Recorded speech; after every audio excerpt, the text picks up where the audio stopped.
Hi everyone, welcome to Golu Moral Tunes. Aryan अपने घर के बाहर जमीन पर सिर झुकाए बैठा था। उसकी फटी हुई कमीज और चेहरे की झुर्रियां उसकी बेबसी साफ बता रही थीं। जिया मटके में पानी लेकर आई और उसे उदास देख रुक गई। जिया अब और हिम्मत नहीं बची। कल साहूकार के आदमी आए थे, उन्होंने साफ कह दिया है कि अगर कल सुबह तक ब्याज नहीं मिला तो वो हमें इस घर से धक्के देकर निकाल देंगे। धक्के देने से उनका पेट भरता होगा, हमारा नहीं। आप ऐसे हार मानकर बैठेंगे तो बच्चों का क्या होगा? सुनिए, घबराने से रास्ता नहीं निकलता। क्या करूं? खेत सूख गए, मजदूरी कहीं मिल नहीं रही, गांव में किसके पास जाऊं? सब तो साहूकार के डर से मुंह फेर लेते हैं। जिया, सुनिए, घबराने से रास्ता नहीं निकलता। मैंने सुना है गांव के मंदिर के पास एक साधु बाबा आए हैं। लोग कह रहे हैं वो बहुत पहुंचे हुए हैं। मैं एक बार उनसे मिलकर आती हूँ। अरे जिया, इन बाबाओं के चक्कर में मत पड़ो। किस्मत खराब हो तो खुदा भी मुंह फेर लेता है। वो हमें रोटी थोड़े ही देंगे। रोटी नहीं तो रास्ता तो देंगे। आप बस बच्चों का ख्याल रखिए, मैं अभी लौट कर आती हूँ। जिया मंदिर पहुंची। वहां एक विशाल बरगद के पेड़ के नीचे साधु बाबा आंखें मूंद कर ध्यान में लीन थे। बेटी, इतनी चिंता लेकर क्यों आई हो? चेहरे पर उदासी अच्छी नहीं लगती। बाबा, बहुत परेशान हूँ। घर में दाना नहीं है और साहूकार का कर्ज बरता ही जा रहा है। कोई रास्ता दिखाइए। साधु बाबा मुस्कुराए और सामने पेड़ से बंधे एक हट्टे कट घोड़े की तरफ इशारा किया। ये घोड़ा ले जा बेटी, ये आज से तेरा हुआ। ये तेरी गरीबी दूर करेगा। बाबा, मैं इसे कैसे पालूंगी? मेरे पास तो खुद के खाने को कुछ नहीं है। ये घुड्डा मेरी मदद कैसे करेगा? ये मामूली जानवर नहीं है। इसे साथ ले जा, जंगल से सूखी लकड़ियां ला और बाजार में बेच। बस याद रखना, मेहनत सच्ची हो तो पत्थर भी सोना बन जाता है। जिया घोड़े को लेकर घर आई। आर्यन उसे देखते ही चौंक कर खड़ा हो गया। ये क्या है जिया? खुद के खाने का ठिकाना नहीं और तुम ये आफत ले आई। इसे हम क्या खिलाएंगे? ये आफत नहीं, हमारी किस्मत है आर्यन। बाबा ने आशीर्वाद में दिया है। कल सुबह हम जंगल जाएंगे। आप सूखी लकड़ियां चुनिएगा, मैं उन्हें इस पर लाद कर बाजार ले जाऊंगी। पर क्या शहर में लकड़ियां बिकेंगी? वहाँ तो सब बड्ढे लोग रहते हैं। शहर में ईंधन की बहुत मांग है, आप बस भरोसा रखिए। अगले दिन दोनों जंगल पहुंचे और लकड़ियां बटोरी। जी, देखो इस खुड्डे में कितनी जान है। इसने तो एक ही बार में सारा बोझ उठा लिया। हमें तो आधा बोझ ढोने में भी पसीने आ जाते। बात तो तुम्हारी सही है जिया, ये घोड़ा वाकई कमाल का है। अगर ऐसे ही रोज काम चला तो महीने भर में साहूकार का मुंह बंद कर देंगे। बाजार की चहल पहल के बीच जैसे ही उन्होंने अपनी लकड़ियों की ढेरी लगाई, खरीदारों का एक हुजूम उन्हें घेर कर खड़ा हो गया और देखते ही देखते सारा माल उम्मीद से कहीं बेहतर कीमतों पर हाथों हाथ बिक गया। बाजार में लकड़ियां अच्छे दाम पर बिक गई आर्यन। आज हम बच्चों के लिए आटा और दाल ले सकते हैं। हाँ जी, आज हफ्तों बाद सुकून मिला है। पर रास्ते में साहूकार मिला था। वो इस घोड़े को बहुत अजीब तरह से देख रहा था। उसे देखने दीजिए। हम अपनी मेहनत की खा रहे हैं, किसी की चोरी नहीं की। साहूकार अपनी हवेली के बरामदे में आराम कुर्सी पर बैठा हुक्का गुड़गुड़ा रहा था। उसका खास गुर्गा गब्बर पंखा झल रहा था। गब्बर, देख रहे हो, ये आर्यन अब सर उठाकर चलने लगा है।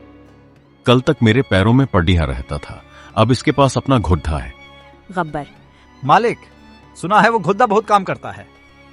अगर वो घुड्डा हमारे पास होता तो हमारी आमदनी और बढ़ा जाती। घोड़ा तो मेरा ही होगा। आज रात जब सन्नाटा हो जाए तो आर्यन के घर जाना और चुपचाप घुड्डा खोल लाना। किसी को कानो कान खबर नहीं होनी चाहिए। आधी रात को गब्बर और उसका साथी दबे पांव आर्यन के घर पहुंचे। जिया की नींद अचानक टूटी। आर्यन, जागिए, बाहर कुछ आहट है। कोई घुड्डे के पास खड्डा है। क्या हुआ? इतनी रात को कौन आएगा? चोर, वो घुड्डे की रस्सी खोल रहे हैं। जल्दी चलिए। कौन है वहाँ? आर्यन डंडा लेकर बाहर भागा। पकड़ दो, चोर भाग रहे हैं। गब्बर और उसके साथी डंडा देखकर अंधेरे में जंगल की तरफ भाग गए। अगली सुबह आर्यन और जिया पंचायत में मुखिया के पास पहुंचे। मुखिया जी, कल रात साहूकार के आदमियों ने हमारा घुड्डा चुराने की कोशिश की। हमें न्याय चाहिए। साहूकार वहां पहले से ही जमात लगाकर बैठा था और जोर से ठहाका मारकर हंसा। साहूकार, मुखिया जी, देखिए इन कंगालों को। कर्ज न देना पड़ी ढे, इसीलिए मेरे वफादार नौकरों पर इल्जाम लगा रहे हैं। मेरे नौकर तो रात भर हवेली में थे। जिया, क्या तुम्हारे पास कोई सबूत है? क्या तुमने उनका चेहरा साफ साफ देखा? मुखिया जी, अंधेरा था पर वो साहूकार के ही आदमी थे। मैं उनकी आवाज पहचानती हूँ। बिना सबूत के मैं साहूकार को कुछ नहीं कह सकता। तुम लोग जाओ यहाँ से और मेरा वक्त बर्बाद मत करो। अगले दिन जब आर्यन जंगल में लकड़ी काटने गया तो उसके दिल में रह रहकर यही डर बैठ रहा था कि कहीं फिर से कोई चोरी न कर जाए या कोई नया फसाद न खड़ा हो जाए। पर इस डर के बावजूद उसने हार नहीं मानी और अपनी पूरी ताकत लगाकर लकड़ियां काटी। आर्यन बहुत उदास मन से लकड़ियां लेकर बाजार पहुंचा। वहां साहूकार रास्ता रोककर खड़ा था। साहूकार: क्यों आर्यन भाई, लकड़ियां बेचनी है? हाँ मालिक, पर सही दाम मिलेगा तभी। मैं तुम्हें 150 रुपए दूंगा, पर मेरी एक शर्त है। मैं लकड़ियां जिस हालत में हैं उसी हालत में लूंगा। मंजूर है? 150 रुपए, इसमें क्या बुराई है? लकड़ियां तो लकड़ियां ही रहेंगी। ठीक है मालिक, तो फिर ये घुद्दा भी मेरा हुआ। लकड़ियां घुद्दे की पीठ पर हैं और सौदा हालत का हुआ था। अब घुद्दा मेरे घर छोड़ आओ। धोखा तो बेईमानी है। मैंने सिर्फ लकड़ियां बेची हैं, घोड़ा नहीं। शर्त तो शर्त है आर्यन, गांव के लोग गवाह हैं। चलो, अब खुदा मेरा हुआ। आर्यन खाली हाथ बिलखता हुआ घर लौटा। उसकी आंखों में बेबसी के आंसू थे। आर्यन, रोने से कुछ नहीं होगा। उसने चालाकी की है, अब मैं उसे उसकी ही भाषा में जवाब दूंगी। अगले दिन जिया ने उसने एक पुराना सा मरियल घोड़ा लिया और उस पर ढेर सारी लकड़ियां लादकर साहूकार की हवेली के सामने खड़ी हो गई। लकड़ियां ले लो, सबसे सस्ती और सूखी लकड़ियां। साहूकार लालच में बाहर निकल आया। ए औरत, क्या भाव है इन लकड़ियों का? 150 रुपए मालिक, पर मेरी एक शर्त है। मैं लकड़ियां उसी हालत में बेचूंगी जिस हालत में वे हैं, और आप मुझे पैसे भी उसी हालत में देंगे जिसमें वे उस वक्त होंगे। साहूकार मन में: आज फिर एक शिकार। ये औरत तो आर्यन जैसी ही बेवकूफ है।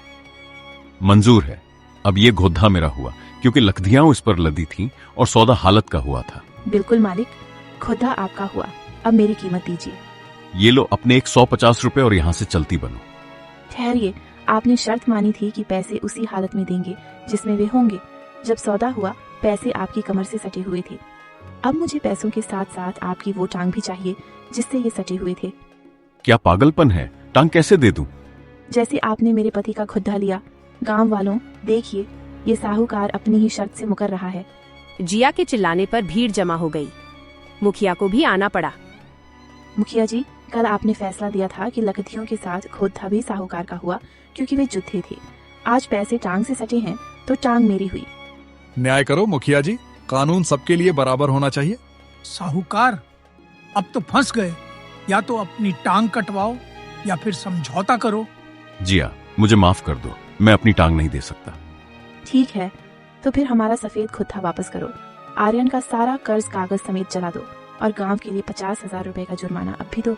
मुझे सब मंजूर है, बस मेरी जान छोड़ दो। साहूकार ने रोते हुए और जुर्माना भरा। जिया और आर्यन अपने दोनों घोड़ों के साथ शान से घर लौटे। पूरा गांव जिया की जय जयकार कर रहा था। जिया, तुमने आज वाकई कमाल कर दिया। मैंने तो उम्मीद ही छोड़ दी थी।